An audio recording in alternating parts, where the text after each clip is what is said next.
The question is, how do those habits line up with the Rodriguez who doesn't care to take you down, man, who doesn't care to wrestle you, and only wants what Volkanovski chooses, which is free-flowing outside movement, switching stance. And now, Brendan Thiccc Schaub. Not only do you have the duties of being one of the top analysts, but you're still competing at the highest level, dude. So you're juggling both things. One of the things I love about talking to you, Brendan, is you're one of the few people who've done that job and then left it and then still know what it feels like, and I think that you also competed in the UFC. So both worlds, and a lot of people, there's a couple that have done it, but not a lot, like a handful of us, yes. And we all work together. Yeah. But the outside world, fighters, even fans, I mean, I've been doing TV for 10 years while I've been competing against the best guys in the world, and nobody knows that I'm doing 2, 3, 4 jobs while everybody else is just fighting. Correct. Nobody knows that. And it's just it's expected or something, or it's easy to do the TV job, and it's really not. It's because they don't know anything else. I think they would notice if you were bad at it or if you messed up, then they would be privy to it. Man, why is this happening? And then someone would have to explain, well, he's also training full time, competing at a world championship level. Oh, that makes sense. But because you're operating at such a high level, it's almost like they're not privy to it. You know what I'm saying? If something was slack, and then those glaring holes would come out. So it's kudos to you. But then also our mutual friend, John Anik, I talk to John all the time, and he was saying that, everyone prepares, but he's nobody prepares like Dominick Cruz. He's he would say that because he does prepare like me. We're two of the ones doing that at the same time. So thank you for mentioning Anik too, because you're right, Brendan. He works. Have you seen him get ready, prepare? You've done some TV. He does so much work. Dude. Absolutely nuts. But he said sitting there for both do 3 days writing notes. Yeah, but he said you're the same. The way you are. Very meticulous with your fighting career and everything that goes into that. You're doing the same on the TV side. He's it's nuts because he goes, you don't see that a lot. Usually those guys are so naturally gifted where they can kind of slack off, and especially if they're still competing. He's Dom is not that way. And that's kudos to you. That's why you're going to be successful no matter this TV stuff goes away, fighting goes away. You take that work ethic and you put it in any field. I mean, we're going Sizzler, Daddy. Thanks, Brendan. And that's what you've done. That's why I'm here on the show with you, because you created this from scratch. Yeah. Kept going, even while everybody hates or whatever. Just keep making your way one foot in front of the other. And I think the reason I'm bringing this up is because you mentioned TV. I get a lot of, and then I mentioned that a lot of athletes don't know what it is that, well, I'll get questions from guys at the PI, hey, how did you get on TV? How do I get a slot like that? And I think it's almost seem if I just got there or something, or if I just and it's I can remember driving 3 hours. Zach Candido had me do this. I don't know if he had anybody else do it, but it helped me prepare. So I'm grateful in the end, but I had to drive 3 hours to LA every weekend to do Shooto fights, to do color commentary for Shooto fights. And I remember getting to those cards, and you're in a little tiny room because the fights happen somewhere else. So you're in a room with a whiteboard behind you, and you're just looking at this little TV for 7 hours, commentating. But the second you get there, the entire fight card changes. Boom. Dang. You don't know one person on the whole card, and everything's in Portuguese. So I think it's when people ask me at the PI, hey, how do I get a TV slot? I immediately go all the way to that time. Yeah. And I'm well, I mean, you could get a tryout and then see what happens. I'm not going to say you're not going to be able to do it. Anybody can come do this, do a tryout. But I think the hard part is the work after that tryout is more than you might think. Big time. A lot of work to do. Yeah, you're not just showing up on Saturday night and hey, how's it going, guys? People don't realize you're not just hanging out with the boys like you're doing a freaking fight campaign with me. There's a lot of work that goes into it. And then I think a lot of fighters, there's some that can do it to the level of you and a DC, that's far and few between. And I think they should just do the audition or just take the tryout, and see how it goes. Because it's a lot tougher than you think. It really is. And then I'll get off your nuts after this. But I remember when I was like, I always knew you were a beast, but I remember you and I were working on the Fox lot together. And I think it was like UFC Tonight or whatever it was back then for Fox. And I remember the UFC, I forget what sponsor it was. It might have been Reebok or something like that. But I remember they wanted to put it on the set with us. And the big execs were in the room. And you were not having it. And at the time I was like, whoa. I actually don't remember that. Oh, dude, it was so gangster. Yeah, it was. I think it might have been you, me, and Bisbing, or you, me, and Karen Bryant. I forget. And I just remember you're like, nah, man. Nah, I'm not. Nuh-uh, it's not happening. Because they weren't paying the fighters yet. And you're like, until there's a deal in place, I don't want to associate. And I was like, yeah, me too. And I just remember you were like so adamant about it. And I was like, dang, we're going to get kicked out of here. But that just changed my way of thinking. I'm like, no, he's right, dude. He's right. Like, they're eating all the pie, and then they want us to rep this stuff, but we're not benefiting from it. And I just remember going home. I remember my girlfriend at the time, my wife now, I remember going home and being like, you should have seen Dominick Cruz, man.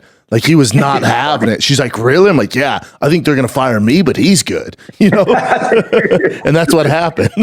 We've had some weird run-ins, and I don't think it's really like getting on each other's nuts as much as, dude, we're talking about past experiences that we've had with one another. It's like, it is what it is. Yeah, it's a respect, I think. Yeah. Yeah. I mean, you can call it whatever you want, but I don't feel it that way. Oh, no, I was just being silly, man. But yeah, I'll never forget that. Like, I don't think people realize, like, on those Fox lots, like, when you're in there and all the executives in their suits, and there's an entire team behind it, and usually you just, you do your thing, but Dom was not having. I was like, man, that is gangster, dude. I actually loved working at Fox with all those guys, I did. They were a really cool crew, totally different from ESPN too. It's been cool to be with the UFC through that TV thing too, because I've watched the sport grow with the TV.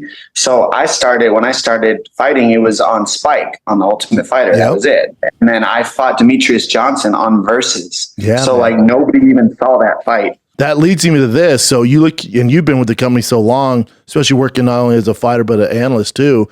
You go through the Spike days, the Versus, the Fox Sports, now they're ESPN. The sport's gotten so big.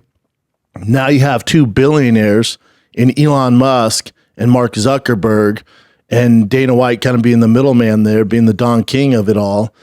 I want your take on how you feel if it were to come to fruition. I don't think the fight actually happens, but if it did, how do you feel about it happening in the UFC, Dom? So this goes back to the DNA of us as humans. Like, we all have fight in us. So like, now with the internet, it changes the fight game, right? Because the fight game can be seen anywhere. Before, it had to be a live event. So the athletes had to be worth the live event and worth bringing everybody together. But on the internet, nobody has to leave their house. Nobody has to do anything. So having a live event just needs to be entertaining people, not an entertaining fight. Mm-hmm. And that's what's interesting about this is Elon Musk and Mark Zuckerberg are two people people are more fascinated with these human beings than most people in the world, not because of fighting, but just because of what they create, how they've created, they are, and then how they've seemed to be on a side versus a side, or people have attached to them to put them in a box to create them on a side. Correct. There's all this stuff. So once you create two sides, you have a competition. It's win and lose. Yep. Once you create a competition with people that everybody is interested in, and then you add the internet to it, it no longer needs to be two fighters. It just needs to be two entertaining people that can bring everybody together. And I think that to look past these guys because they're not fighters is crazy because of the internet. Now, if it wasn't for the internet, I would say, what are we wasting our time here? Let's use these live events for the highest level of athlete. But these guys, like, they could add to it. You could throw them in there. You could do something like that. And we're talking about some of the highest political people in the world right now, whether they want to be or not. That's where they've been put by the human race. They're just political entities in the world, right? And then you think, what if you could get Donald Trump and Biden to fight? Like, even if that wasn't a pro fight and they're like 100 years old, everybody on earth would tune into that. So now we're starting to look at the big picture is just, it's always been about who would tune in. Why do you think slap fighting is doing so well? It's viral moment by viral moment caught on the internet, because viral moments are all that matter. That's why off this entire conversation, all you're going to do is take a 30-second blip. Yep. You're going to take a 5-second blip. And that's all slap fighting has done. They've taken a full fight. Correct. They've taken a full fight companion. They've taken a full podcast, and they've chopped up the good bits, and they put it out there for people to get hits on. Is it a good thing though, Dom? Like business wise, it makes sense. This is where I'm at on it. When it first got announced, I was like, this is insane, man. Like, what are we doing here? Like, this is the road we're headed down. I understand it. And part of me is like, what the hell are we doing? This is crazy. You know how hard I had to work to fight in the UFC, man, just because these guys are billionaires. Now they just jump to the head of the queue. Part of that was in me. Now, as I sit on it, I'm just like, oh, I would watch it. I get why people want it. I get why Dana White wants to be involved in it. He's a businessman. It's going to be the biggest fight of all time. The product we're going to get is going to be good. No, as far as we're concerned, as far as all the fights we've watched, it's going to be very low level fighting, which could be entertaining itself. But, so I get it's going to be the most watched fight of all time, even though it's not a high level fighting. So I have a love-hate relationship with it. Completely get it. And I obviously I'd be into it if it does happen. But a part of me is like, they were talking about it would be on a UFC card, maybe it's the main event. And it's like, and they're like, yeah, it'd bring eyeballs to the other guys. That doesn't work for me. That doesn't really work like that. That narrative's never worked. Name the guy who fought before CM Punk, or name the fight before James Toney, Randy Couture. Did it help those? Well, I mean, but CM Punk got some of the most record pay-per-view buys in the history of pay-per-view fights. Correct, like, and it helped the UFC. It helped the UFC. It helped Dana White, but did it help the rest of the roster? Probably not. But I don't have an issue with that. I'm just saying that argument really doesn't work for me to go, well, if Elon Musk is fighting and we put, say, Patty Pimblett underneath him, Patty's going to get way bigger, gain more fans. I think that audience that's going to tune in is going to tune in for that one like weird fight, and then they're not going to stick around for the sport. The majority aren't. There's not a chance. But I'm not even mad at that argument. I don't know. Like, if I look at the NFL, the NBA, they would never entertain this stuff. Now, fighting's completely different. You couldn't put them in. That's a game. So to be honest with that, if you're going to compare it to basketball and football, you couldn't, because that's a game, and fighting is not a game. Fighting is like just what we are. Like fighting, anybody can do fighting. Not anybody can shoot a basketball and play football. They can though, Dom. They can. Anybody can throw a football. Now, can they do it well? Can they do it like Tom Brady? Absolutely not. Now, can Elon Musk throw a kick like Dominick Cruz? Absolutely not. But we're going back to the DNA, which is fighting is in our DNA since the beginning of time. Basketball and football is not. Mm-hmm. So, it's different there, because that's a game that's been made up later in history. Fighting has been around since we were on this earth. For sure. Babies and fight. It's in our DNA. So everybody can tune and understand a fight and why we do it. Everybody. And even these two guys, I hear what you're saying, but I do believe it will bring eyes. Like, I just do. I mean, there's so many. Yeah, you're right. There's a lot that might say, oh, I watched that one fight, I'll never go back. But let's say the buys go up to a record amount. What's the percentage of those record amount that do stay because they have these types of fights? Yeah, like, even if it's 1% off, let's say it does 15 million, 1% is a massive number of new fans. Yeah, that's all I'm looking at. And realistically, I look at it again like Joe Rogan. Like, all right, maybe Joe Rogan doesn't have the fight experience as an actual fighter. Maybe he doesn't have certain fight, attributes as me and DC, because we fought and we've been champions. Yes. But we need Joe Rogan there. We just need him there. He is one of the most listened to voices in the world. And, even though I don't always agree with what he says in the booth, because we see the sport we see the martial arts from a different angle, it doesn't mean that I don't believe I absolutely love to have him. Oh, 100%. His voice, his mindset, his questions. And even the fact that he doesn't know quite as much sometimes supports, I believe, the audience. I agree. And I believe that watching Elon Musk and Biden fight and watching, I don't think Biden's going to pass the physical, but yeah, carry on. I didn't say Zuckerberg, Biden. I don't know. Yeah, I'm with the same guy. Anyway, with those two guys fighting, I'm just like, man, like this could really like just brings some weird things to the table, you know? Yeah, I want like the can of worms is going to open. It's like, what's next? What's already open? The internet opened the can of worms, not the UFC. I agree. Yeah, that's a fair point. You got some good points here, and to argue on your side too. Again, I'm not anti these fights at all. I'm conflicted on it. You're helping me get to a different place, which is good. I think what's putting you there is we don't need even to use the word argument, because I don't really feel like you're arguing. No, I'm not arguing. I think I'm having you talk me into it more. But I also think, if you look at the Jake Pauls of the world and the Logan Pauls, if you look at the numbers that they've brought into boxing, like boxing, you're getting my point. Yes. Yeah, boxing's getting more popular, yes. And they can literally go back and see, okay, well, when did Jake Paul and Logan Paul start fighting? Well, this is a correlation exactly to these guys bringing a younger audience. Yep. So there's that. I really believe that those guys doing this is huge for MMA. I really do. I mean, they didn't say they were going to have a boxing match. They said they were going to have an MMA match, and Zuckerberg is practicing grappling. What was the last person, big celebrity that focused on grappling and not, boxing? It's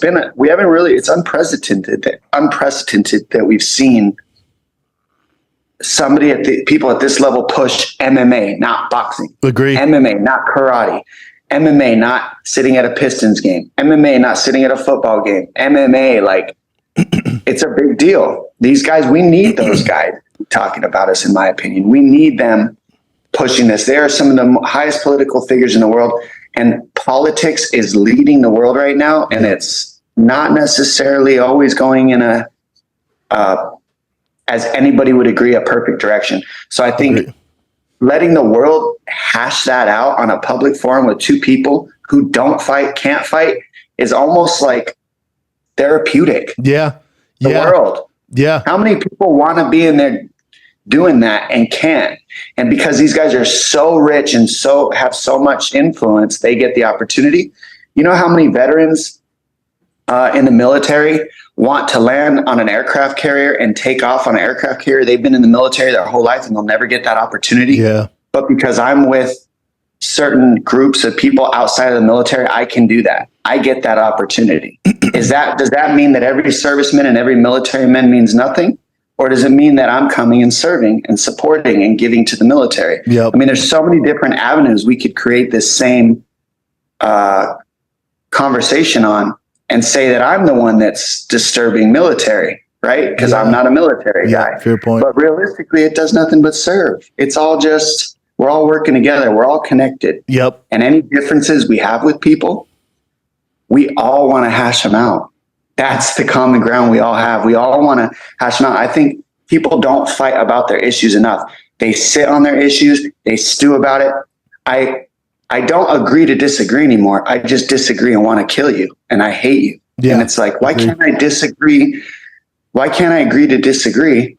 And then if we need to fight about it, we can fight about it, and then it can be done. And being fighting in the UFC and same thing, like, and I think a lot of people that never fought are surprised by this. Like, when you get done with that fight, win or loss, however it went, you hug each other in the back. You're like, dude, that was great, because you have this weird like bond, and not too many people in the world realize the sacrifices you made just to get to the octagon, all the pressure you had to deal with. So you have this weird bond. Like, even guys who didn't like me going into the fight afterwards are like, what's up, man? You all right? And we're hugging. And it's just like, there's this bond. So I guarantee you, obviously Elon and Mark Zuckerberg are, who knows where they lie as far as politically, but no matter what happens after that fight, I guarantee they embrace each other, and they're probably closer from it. And who knows what, maybe they work together after this. Maybe like, man, that was crazy we did it. And then they start working together. You're getting my point. And then it's better for everybody.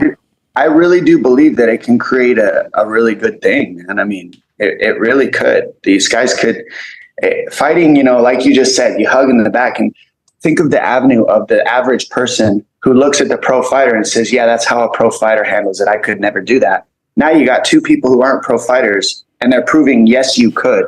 Yep. And now we get to see and hear from their perspective. I haven't done an 8-week camp or 12-week camp. I haven't been training my entire life for this. I don't have the skills to do this. How do I feel and how do I look after this fight?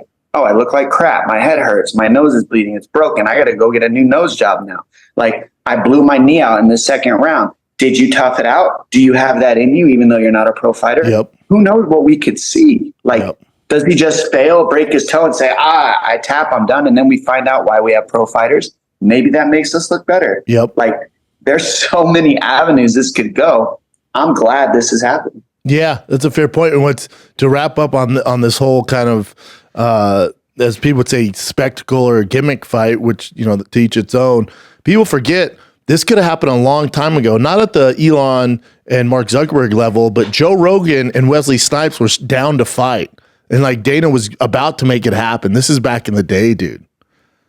Dana almost fought Tito Ortiz in a boxing match. That's true. Dana Tito Ortiz was first, man. Like, but even before that, this stuff has happened before. Yeah, and it was unheard of. So no one like really wanted to jump the ship there. But yeah, Wesley Snipes was down. Rogan was completely down. And I don't think Wesley realized how down Rogan was. Rogan was like 100% in, and he's like, "Whoa, take it easy, man." Yeah, he's about to knock out Blade. So we've seen how that goes. If he came out as Blade, I would be too hyped. I would be the most hyped human being on earth. Oh, I'd probably Blade fought Joe Rogan. Oh, and Rogan's one of my best friends, but I love Blade. I've been like, but if he came out as Blade, so sick. I'd be so hyped with the glasses and through the glasses. And the bullshit haircut out the back. But on to real fights. I mean, this weekend is a big one. It's a good card, man. It's a really good card. That main card is stacked. And obviously you've been just deep into it. Obviously there's been a change as of yesterday. You got Bo Nickel, got his opponent pulled out, and they put in that Val Woodburn, in the 7-0. Yeah, I couldn't find much on him, man. 7-0. He was supposed to go in on the regional circuit, and then he was gonna do Dana White's Contender Series, but then like, hey, forget Dana White Contender Series. Here's Bo Nickel. This is my take on it, Dom, and you know, if I'm sure you've probably looked into it more than I have, but at the level Bo Nickel is at, it doesn't matter who they put in there right now until he gets to the top 15, top 10, even top 5. I'm not too concerned about anybody because I think he's such an outlier. He's one of the biggest prospects that we've ever had, especially only being, was he 4-0, 5-0? To see the level he's at and the way he's able to mix things together, like DC would probably be the next close example, but even DC, it took a little time.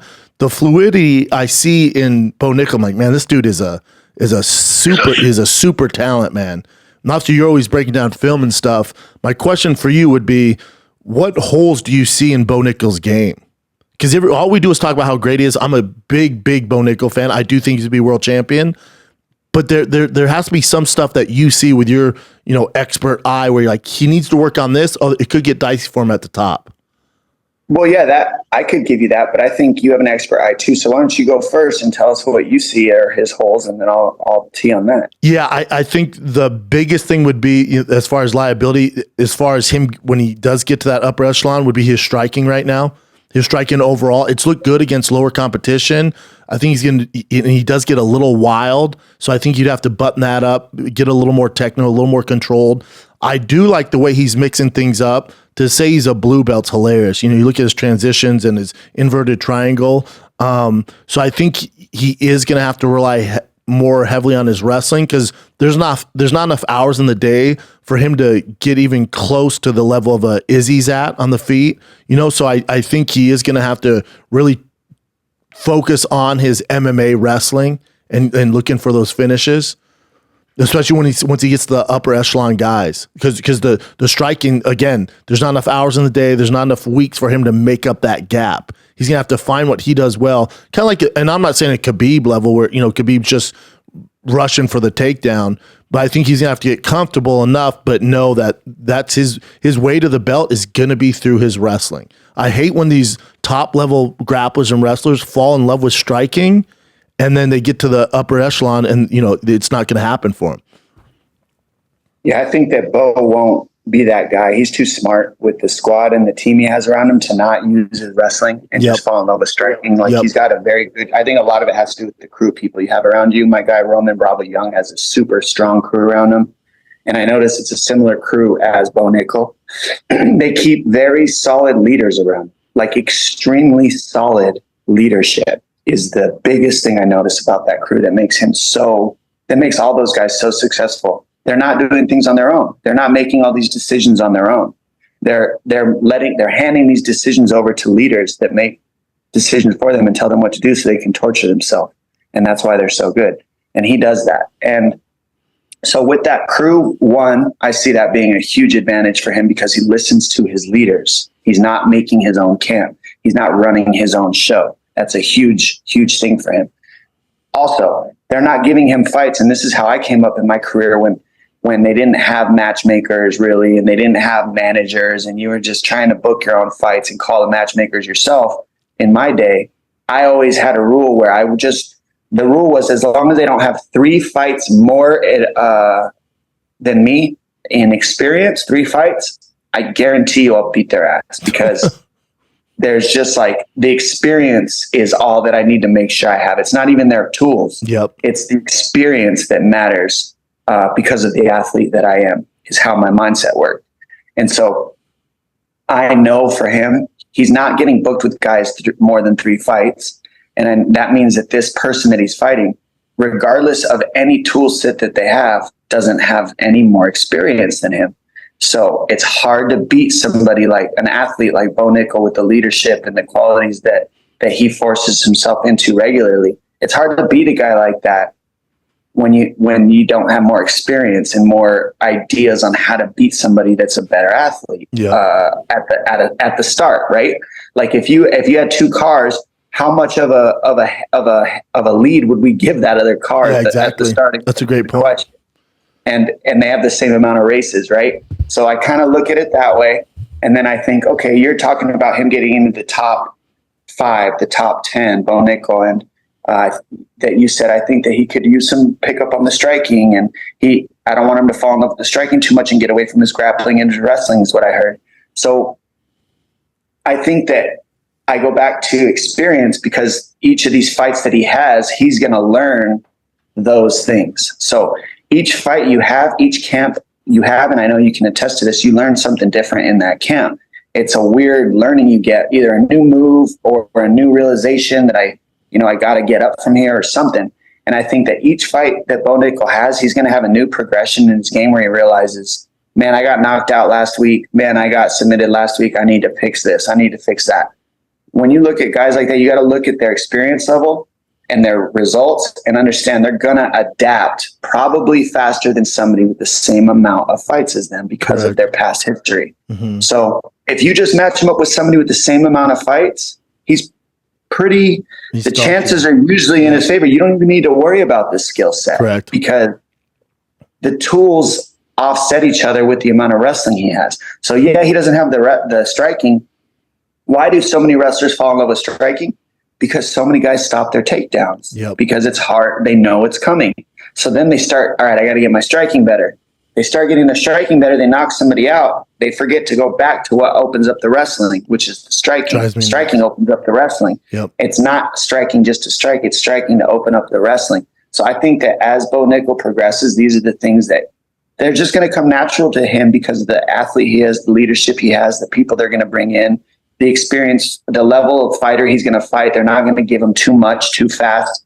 And I think that's what's going to happen with Bo Nickal. Yeah, I think the UFC is doing a good job because back in the day, it was kind of like, hey, man, you're going to get eaten alive. If you can't hang, what can we do? You don't belong here. Now they've done a lot better job with guys like Sugar Sean O'Malley, with Paddy Pimblett, and now with Bo Nickal. They're growing these guys the right way. The fan base can get behind them. And then also these guys, which you made a great point, is they're getting the skill set in the training camps. Even though it might not be the toughest fight for them and they might win in a minute, it's the valuable lessons and experience they're getting in those training camps, which is priceless. So they're not getting all the experience in the octagon because they're beating these guys in a minute or 2 minutes, but those training camps is where they're building those tools. So when they do have to, use those assets, they're going to be there. So that's the biggest key there. And kudos to the UFC, because I think they pushed Darren Till too fast. They pushed him too fast. We saw how that worked out for him. They pushed other guys too fast. Sage Northcutt, it's like, damn, man, if they could have just slowed down for that kid. It's a marathon, not a sprint. If we just slowed down, I think he could have a better career. We're seeing one championship. Things are going better for him now. But even with me, it was like, I remember, you say a guy has three, you won't fight a guy with 3 or more fights when coming up. I had 4 fights, and then, it's just the way it worked. And the Ultimate Fighter, I'm fighting Roy Nelson, who has 35 fights. I have 4, and I knew the experience was going to be an issue there. And then shortly after that, I'm fighting Gabriel Gonzaga with 20-something fights, and I have 7 at the time, But that experience is so valuable, man. It's everything with these vets in there at a high level. So I think Bo Nickel's going to be able to, as you said, his skill set, he's so athletic, and the training camps where he's going to pick that up. But I'm so high on Bo Nickel, man. I think he's the next great white hype, man. There's not a lot of white guys doing it out there, and he's one of my faves. He's fun to watch. And, I love that this fight got pulled from him on short notice, and he's got to adapt and cry and be sad and be scared because welcome to MMA. Yeah. Everything is not I can remember showing up to fights and weighing in, and the guy just doesn't even show up to the scale. And I'm ready. And like, what are we doing? No guys on the scale, and I just go home and get drunk. I just went and did a full camp to go get hammered with my friends at the after party because looking ripped though at the after party. The guy didn't show up. Yeah. So welcome to MMA, Bo Nickel. Glad you're here with us. Yeah, welcome to the highest level, dude. It's fighting. And then the rest of the card.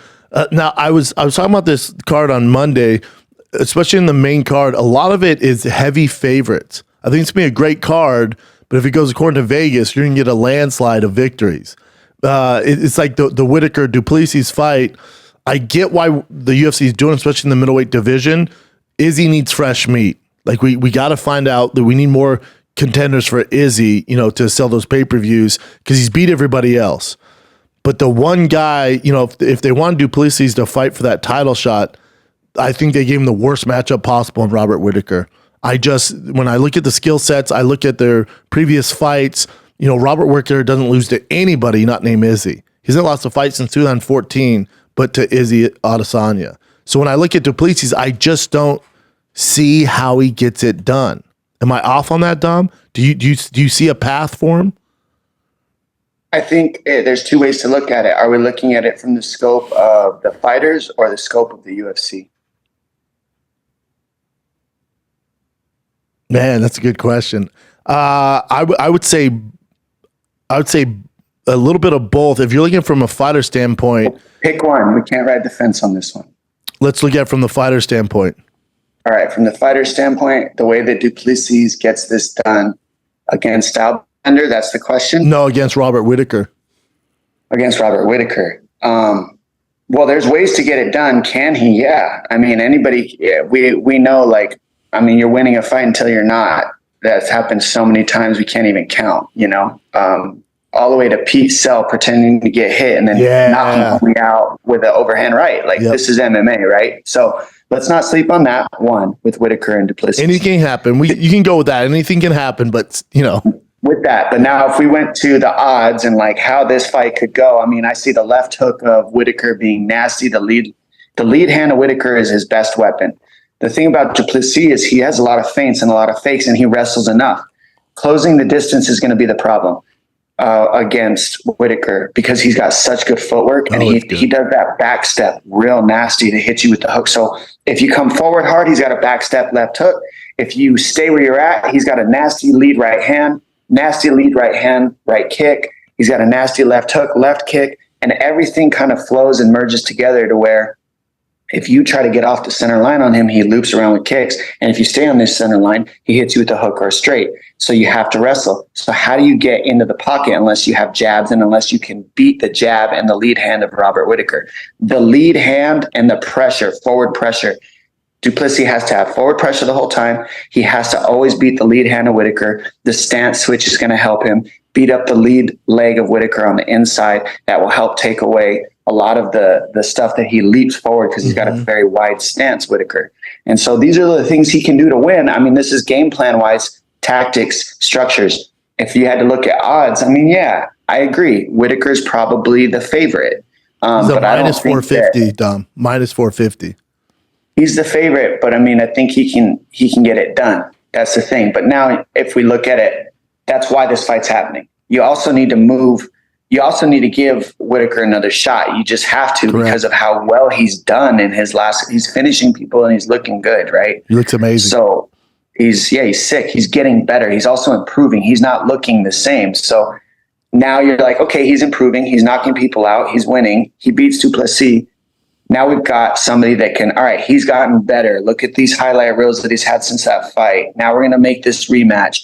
Now look at it bigger. Like whose fan base can fill a stadium out more? Du Plessis and Stylebender, or Whitaker Stylebender? I mean, depends where they do it, right? Like one's from South Africa. I mean, Izzy's from Africa. How many times have we been to South Africa? I mean, 0. Okay, so who's going to have the bid? So if we're looking at this from the UFC standpoint, why is this fight happening? Yeah. I mean, Whitaker Izzy is the biggest live gate of all time. That's it. So there we go. So now we know why du Plessis Whitaker's happening. Does it have anything to do with the odds? No, absolutely not. Yeah, what does it have to do with? What does it have to do with? I mean, it has to do with selling tickets, putting butts in seats. 55,000 in a stadium is what it has to do with. Yeah, exactly. 55 plus thousand. And that's what we're talking about. So why are the odds so crazy? Well, 55,000 in a stadium sounds pretty appealing to the UFC, but also it's a good fight. And also you can say Whitaker's earned it. And you can say that I want to see that fight again anyways. I think that Whitaker made some adjustments. I think that he's got a smart team and that they can come up with a game plan to make that fight closer. And that fight between him and Stylebender, that knockout was one of the most incredible knockouts I've ever seen.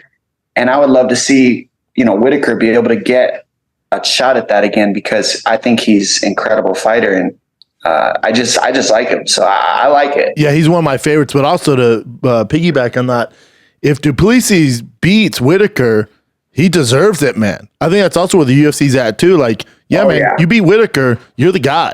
100%. You're getting a title shot. Well, that's the other thing. So you got it's a win-win. Who you're saying is a 400 under, and he's from South Africa. Now you have another guy from South Africa, from that area, right? That you can piggyback that whole area of the world with. Yep. So it's genius. It is, and it all works out, and it's a win-win-win-win-win-win situation, no matter who wins or loses. And if du Plessis wins, we get an unbelievable win that nobody expected. So that's another win on top of a win. Yep. And the hype going into that with du Plessis. Yeah, I get it. And now he's built, and now he's ready. And now everybody's on his train because he just beat Whitaker. So yeah, it makes sense to me. Me too, across the board. And then the closest fight on the card is Brandon Moreno versus Pantoja. And I think Pantoja is one of the most skilled guys not to be a UFC champion. He is such a savage to me. I think people sleep on him. I do think, he's a guy people forget. He beat Makhachev. He's Makhachev's one loss. I don't think a lot of people don't remember that. He's the guy that knocked out Makhachev. So for Pantoja, he's a guy that has 2 wins over Brandon Moreno.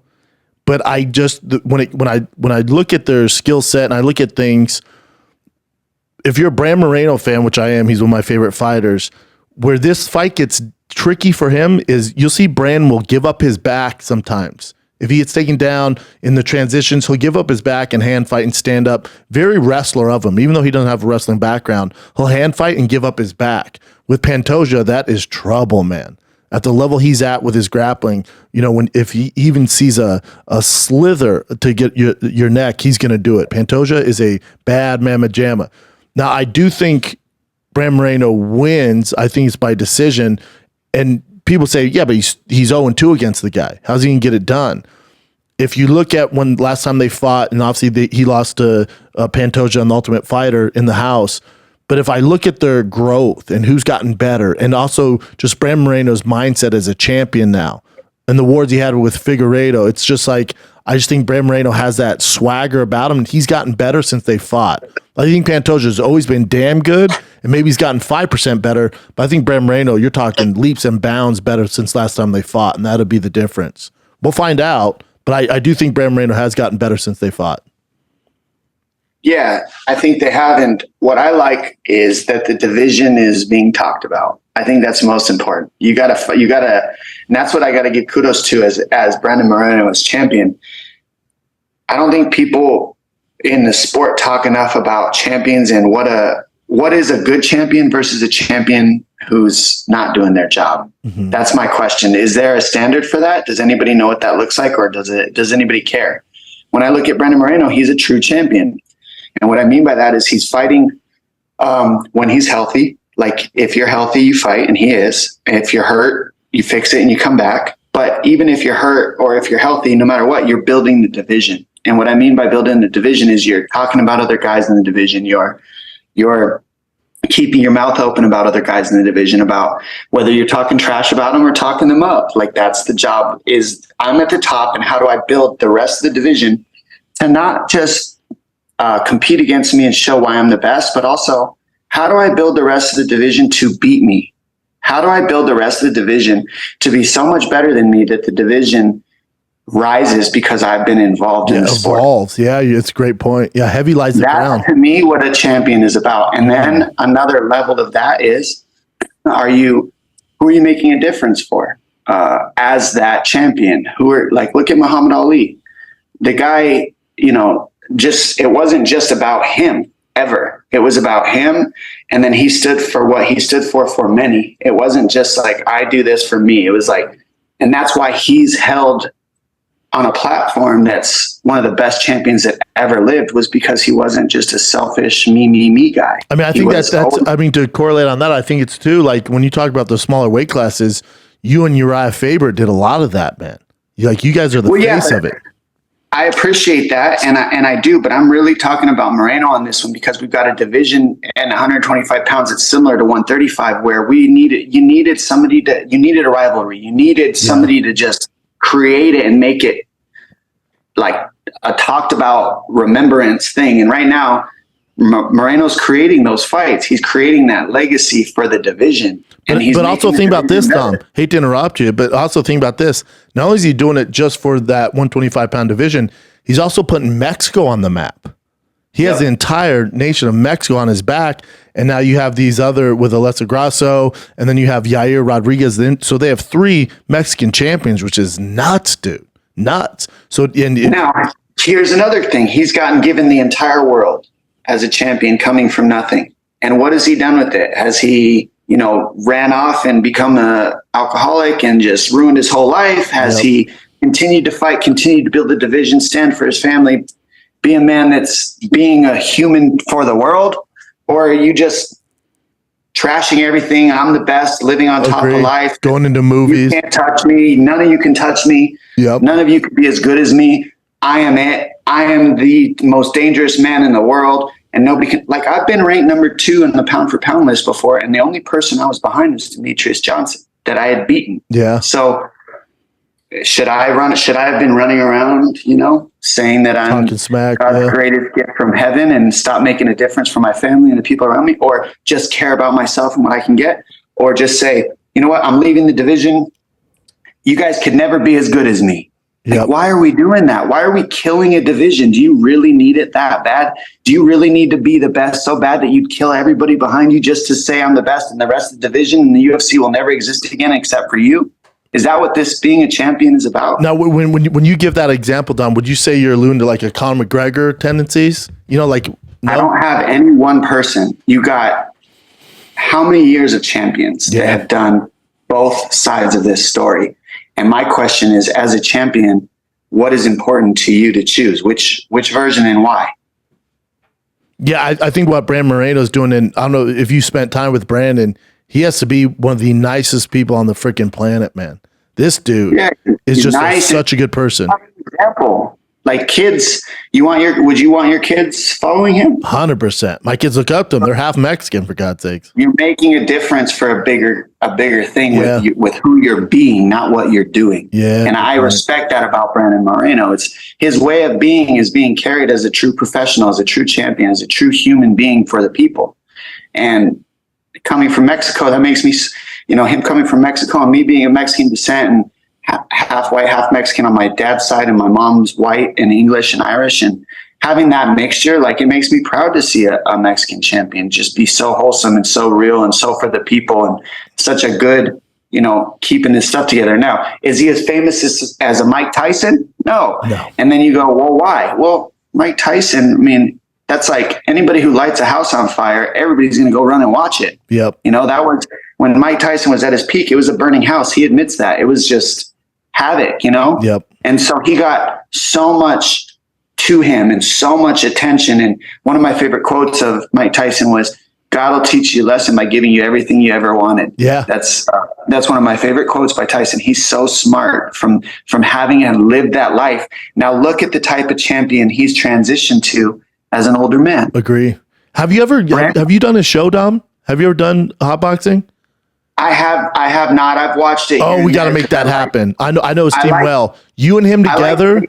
I like seeing his brain. I like seeing where he was because I can relate. And I like seeing where he's at because he's giving now. He's doing nothing but giving. You and him, like two of the greatest minds in the fight game of all time. You and him got to get together, man. That would be. Oh, I would love to. He's such a wise guy because of his street smarts and what he's been through in his career. And that's kind of another way of what I'm alluding to, Brendan, is like, look at who he's shifted into. Yeah. Like if this was the person at the top, could he have been at the top? I wonder what he would say. Yeah. Could this person could he be both? Yeah. Could he be this person he is today? And could he still be that killer? And can humans access both sides like that? Is that possible? That's looking at him, especially the way he was in that, how ferocious and mean he was. And you look at some of his press conferences, like, "I'm going to eat your children." You're like, Jesus Christ, man. He had to get to that level. So what if he could be that in the fight and then he leaves and he comes in a podcast and go, "Look, I know I said that the other day, guys, but that was just my fighting self. The real self is who you're looking at now." Yeah, I don't know. Like, imagine, I know how powerful of a human being that would be. The differences he's making now, because he's not just about eating people's children anymore. Himself. He's giving. He's making a difference. He's not talking crazy. He's giving. So I respect Brandon Moreno and what he's doing for the 125-pound division because he's laying a beautiful legacy of. You can respect the legacy he's creating and the type of human he's being. Do you think he gets it done, Dom? You think he gets it done this weekend? I mean, you probably can't pick because you got to work the fights. But yeah. Well, no, I'm actually on ESPN, so I'm doing the pre and post fight show. So you're gonna have to pick on there, right? Gonna have to pick, yeah. I like Moreno on that one. I think his his lead hand can get it done. His best weapon is his lead hand. I know that sounds weird, but when I've sparred him, I've worked with him. Oh, really? Yeah, I've gotten to train with him, and it's tricky. His left hand, he holds it down and he waves it down at his waist like he's this. Doing this, yeah. And it's like it can come up, it can come around, it can come over, or it can come straight. There's 4 different directions, and then he's quick, man, and he's tricky. So like it's deceptive, and his arms are longer than you like. It's like one of those Inspector Gadget arms, kind of like Rob Font. Yeah, like you're in there and you don't realize until you're getting your face jabbed off that he's got that little extra inch that you're not used to feeling that adjustment. Like usually I'm out of the way. That's touching me now. But he's touching, yeah. So it's weird. He's got a weird, and then he's good with his lead leg too. So, and then the thing that makes it tough is the grappling. Pantoja's grappling, I do believe is better. Like just more fundamentally sound is what I mean. More fundamentally sound. And I also think Pantoja in the chaos, he excels in the chaos. If that makes sense. Like when the house is on fire, Pantoja does very, very well in that. Where he's looking for opportunities to get your neck, get a leg, get an ankle. I think when the chaos is happening, he just has a slight edge over Moreno in that chaos. Yeah, I'm hearing like you like Pantoja's decision-making skills a little bit more. Yeah. Yeah, in that chaos, in that hectic kind of fight booth. But I do think Moreno wins. When you watch Figueiredo versus Moreno, you see that in that place he thrived as well. So that's why this fight is so fun. Yeah, I can't wait. All Spanish fighters, Mexican fighters want that. We're good in that. Yeah, hell yeah, you guys are. Historically, just are. Yep, it's just that's what you guys do, man. And then in the main event, you got Yair Rodriguez versus Alex Volkanovski. Tell me if I'm off on this, Dom. When I watched the Volkanovski-Makhachev fight, after that fight, I had so much respect for Alex. I'm like, oh, I can't believe he went toe-to-toe with that guy. That's insane. And then after I went, there's not a 145er on this planet who can beat Alex Volkanovski. After watching, I'm like, there's no way. If he was able to do that to Makhachev, win some rounds, some people thought he won the fight. That's up for debate. But just the way he performed against a bigger guy in Makhachev who's so goddamn dominant, I thought 145 screwed. And that's not a knock on Yair. That's not a knock on all these other guys. I just don't see anybody beating Volkanovski. After watching Holloway fights, what the body of work that he's put in, I think he's the best to ever do it at 45. I will say, you can't really. How can you argue that at this point with what he's done? His record and the people that he's beaten shows that. But if I look at, habits make styles and styles make fights, and I always say that. And what are the habits of Rodriguez versus the habits of Volkanovski? Well, the habits of Volkanovski are to stay standing and switch stance and stay on the outside and play that game and stuff takedowns. Makhachev is get on the inside, force takedowns, and keep you there. Yep. So what we know about those habits is, how do those habits line up? We know if Makhachev can't get him there and keep him there, he's not comfortable. And we know if Volkanovski can stop from being there and stay on the outside, he'll do well. He was able to do that more. The question is, how do those habits line up with the Rodriguez who doesn't care to take you down, man, who doesn't care to wrestle you, and only wants what Volkanovski chooses, which is free-flowing outside movement, switching stance. And he's the shorter fighter.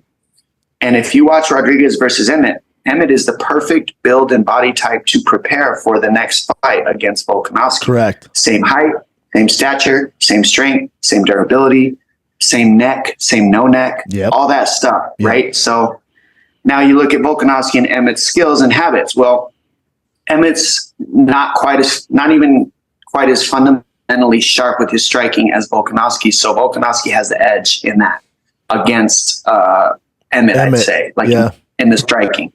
So now that's why this fight's happening, because you got a guy that can he stand with the Rodriguez? Because he will. Can he stand with him, or will he do what everybody's done to Rodriguez, which is, will he become the Makhachev and put him on the fence and grind him into the floor? Because that's what everybody's done when they beat Rodriguez. They get tired of getting kicked and hit, and they finally pressure him. They put him on the fence, and they melt him down into the corner. And while he's going for arm bars, omoplatas, and triangles, they're keeping his head down in the cubby, and they're just stalling out the rounds while they're punching him. I mean, I could see Volkanovski, look at what he did to Ortega in that position. I think he punched in the guard straight for like a minute and a half, 2 minutes after getting out of 2 submission attempts and had no air or blood to his head. Correct. So is he cool with being on top of you in the guard? More than cool. He's actually thriving and comfortable there. So my question is, can Rodriguez stop Volkanovski from taking him down? Can he stop Volkanovski from pushing him back? Can he stop Volkanovski from keeping him on the fence? Because that's what Makhachev did to Volkanovski, and that's how Volkanovski beat Makhachev. Basically, I see it as Rodriguez needs to follow what Volkanovski did with Makhachev. Yep. And Rodriguez needs to fight that style and then let his hands go once he stuffs all the grappling attempts of Volkanovski. If he can stop every grappling attempt, every time Volkanovski tries to grab him, every time he tries to put him on the fence, he can untie and get back to the center. Every time he takes him down, he can escape. Enough of those, you're going to be forced to stand with Rodriguez for a long fight, and those little things can get in, the body kicks, the speed. He's so fast in those first 2 rounds, and I think he's the fastest in the whole division in those first 2 rounds. I think the most dangerous too, as far as like putting your lights out with speed. Yeah, that's the X factor there. If he can't stop the grappling onslaught of Volkanovski, it just, the more time that Alex is spending in the middle of that octagon, the more chances he has of getting knocked out. Exactly. And if Volkanovski gets him down early, it's the opposite. Exactly. It goes the other way. Yep. You take away his early speed, you take away his early finish power. Energy. And now in the 3rd, 4th, 5th rounds, you have a much easier to deal with Rodriguez if you look in the results. This isn't a fact. This is if you look at past habits, past results. That's what you'd be looking at on the film. Yep. It doesn't mean that's the Rodriguez we're going to see, though. True. Yeah, it's a fascinating fight. Could be a rough night for Mexico if Yair and Brandon Moreno were to lose. It could happen, but I don't know if you can make a rough night for Mexico. True, unless Canelo were to lose in some weird fashion. Yeah, I don't know if you can stop Mexico. There's no such thing as a rough night in Mexico. You're just in Mexico, bro. Yeah, you're still Mexico Coronas, man. You're good. I'll get you out of here soon, brother. You had a fan drive you home or drive you to the airport in Jacksonville? That was super cool, man. What the hell that come about? Well, so I was in Jacksonville and I get there, and Niner, one of the guys that works the desk for me and like traffics us and all that stuff when I'm doing color, he goes, "Hey man, I got just booked my flight. And I'm like, how'd you book your flight? What do you mean you booked your flight? He's like, yeah, I'm out of here right after the show. There's a 7 o'clock. I'm like, what? So boom, I jump on the phone, I get on it. Before the show even starts, I book my flight to leave directly after the show. Tight move. So finish TV, sprint. I got to run. I got to get to my car, get to the hotel. So I sprint to the car with Anik. He drives me in his minivan with his kids' car seats. He drops me off at the hotel. It's hilarious. Drops me off at the hotel in his suit. Later, man. Run up, pack my stuff, throw it into the car, get to the airport, make it. And the only reason I can get to the car and make it is because of this fan. So I'm running out and I'm like trying to get this Uber and I'm like, shit, it's going to take 8 minutes. I'm like behind. I'm like cutting it as close as possible to make this flight. I mean, we had a hard 6 out on TV and my flight boards at 7. Yeesh. So I had to leave in my suit, get all the way. I still had to pack my bag, everything, get to the hotel, pack my bag, then get to the airport. If this fan didn't save me that 10 minutes by being like, hey, can I get a picture on the flight? I'm like, just real quick. I gotta go though. I'm in a hurry. I'm trying to get this Uber. He's like, oh, I'll give you a ride. And I'm like, really? He's like, yeah, no problem. I'll take you right to the airport. We're only 10 minutes away. I got you. And I was like, yes, all right, dude. Let's go. You're my Uber. What do you need from me? And I signed all the stuff he needed, gave him the video, whatever he needed. And he ended up being a veteran. Oh, sick. Now, was that 10-minute drive you breaking down UFC 290 though? You know what I'm saying? It's like you're gonna pay one way or the other, man. That's great, exactly. Dude. How I'll get you out on this. How you feel about Henry Cejudo dipping out of the fight with Aljo? I'm sorry, with Cheeto. I want to ask you what you think first. I think I heard rumblings early on. I know his team where he never signed the contract. He never said, yes, let's do this. And, the UFC is going to UFC, and they're like, no, this is the fight. This is what we're doing. Cheeto wants to do it, and he's down. And they announced it, and Cejudo's like, my shoulder's not great, man. Similar to the Aljo Sugar fight, Aljo's like, they announced it. I would really like some time off and heal. Like, no, this is what's happening. So Aljo's like, all right, let's do it. Hopefully I can figure this out. I think Cejudo's injury was so bad. He was like, there's no way. There's just no way. So I think it's a little bit on both sides to blame there. I think the UFC announced it too fast. Who knows how bad Henry Cejudo's fight was. He says his shoulder's really bad. He says it's a 50% tear. If you were to go through camp, he thinks he would tear it fully, and then he'd probably have to retire. So I get both sides. I talked to Cheeto on Sunday about it. He's like, shit happens, sucks. He's like, live and learn. Hopefully they find somebody else. He wants Peter Yan. Yeah, I would say everything what made sense about that, except that Henry said, yeah, but I'd like Peter Yan or so-and-so after. Like, he had that whole statement about this and that. But then you give us 2 opponents that are ranked higher than Vera, which tells me that you didn't want somebody ranked where Vera was at. Yeah. Like, that's where he tells his truth is the thing. It's like, my shoulder hurts too much for Vera, but if we can get Aljamain Sterling or Peter Yan, my shoulder doesn't hurt as bad. We can make this work. I can make this work. So now this is what I was trying to make. Like, one of the questions I got is, hey Dom, you're on the undercard you're on like the Fight Pass prelims undercard, like fighting Casey Kenny at the Apex. Like, you're a former world champion. Why would they do that to you? Well, it's not about them doing it to me. It's about me choosing that slot because it's the most seen slot on the card because it's right before the main card. And I wanted to get put in front of the most eyes. It was about facing somebody that was a southpaw to prepare for the rest of the division to be a world champion. It was about giving somebody from Tucson a shot against a former champion and see what he can do as well because he's from my hometown. And it was about taking a chance and seeing if I'm a real fighter or not. It's not just about getting title shots. It's about seeing what I can learn from these experiences, from being way behind, from being way injured. And nobody said I could do this again for the 3rd time. And here I am again facing this guy. How much risk and how much pressure is it for me to lose versus Casey Kenny on that fight? Yep. I had to bite that. I had to put my ego aside to be on that position. I had to, you have to be able to do these things if you want to be the best. You're down to do the work. You're down to do the work. You got to build the division. That's building the division. Giving the Casey Kennys a shot is building the division. Giving the guys, me facing Vera was building the division. The way I look at it is I'm going to face Vera now or I'm going to face him later. So I might as well just fight him now as main event, get ready for the next title shot after. Yep. Each fight is a preparation for the next fight, unless you're just trying to scapegoat stuff and get what's best for you. And the way I see Henry is some fights are worth it for his shoulder and some aren't. So how do you decide that? How do you decide who's good enough for you and who isn't? Well, it's up to the UFC to make those choices. So I got the same fight offer he did. And I took a Casey Kenny fight earlier than that. And then I took a Pedro Munoz fight earlier than that. Both on the undercards, by the way, not on a main card that they're trying to put him on. Savage. Then I take the fight with Vera. So I'm not saying this, I'm saying that, look, we can't even get this guy to take one. Yeah. He's been out this whole time. He gets a title shot. And now then after the title shot, they didn't drop him to the bottom of the line. They're going to give him a ranked opponent in the top 5. Big name. I had to pick a guy that wasn't even ranked on the undercard as a 2-time world champion on the prelims. Yep. So let's not forget what the matchmakers do to certain guys and not to others. And it's okay, but also I chose it. I chose that route. I chose to say yes is what I'm trying to tell you. I chose to say yes to Kenny. I chose to say yes to Pedro Munoz.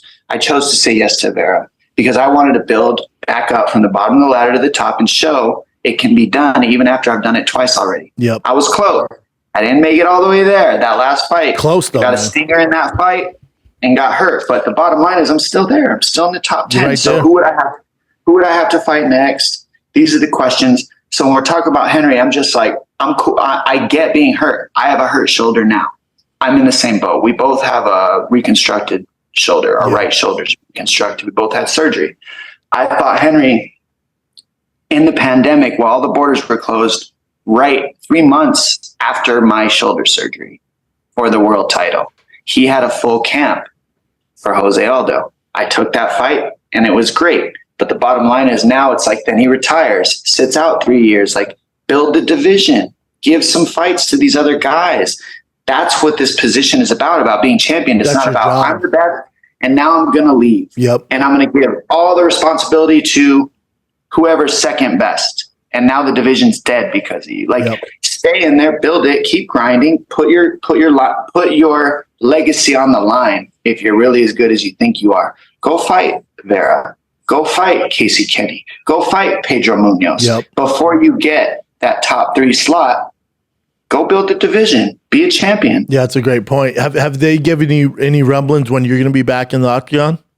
Like I just said, I can also get Henry because my shoulder's also hurt. I shot it with some stem cells. Yeah. I retore it after the Vera fight. So I have the Vera fight. I'm training.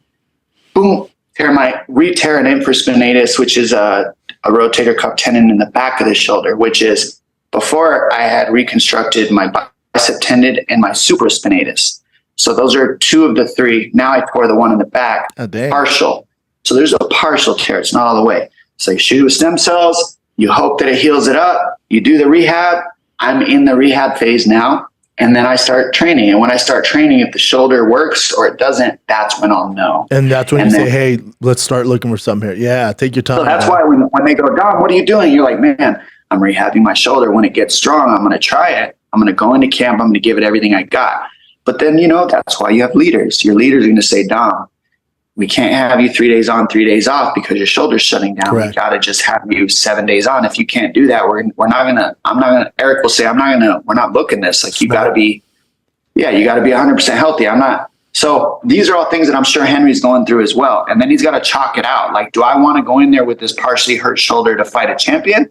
Or do I want to go in there with this partially hurt shoulder to fight a Casey Kenny or a Pedro Munoz in the top 10? He's saying, well, for a title fight, it's worth it, but all you other guys, it's not. No, you don't. That's not how this works. That's not how it works. Yeah, I get it, because I'm going to have to fight somebody in the top 10 and my shoulder's in the same status, and I'm not over here whining about it. Yep. It's just what it's going to be. I get it, brother. That's why I wanted your insight on it. Well, you're the best, man. I appreciate you doing it, brother. You're one of my favorites to talk to. You're the absolute best, man. Go crush it this week. And we'll be hitting you up, harassing you, and come back on, man. You're the best. Thanks for the talk, buddy. Appreciate it, brother. Too. Good to see you, man. Later, dog.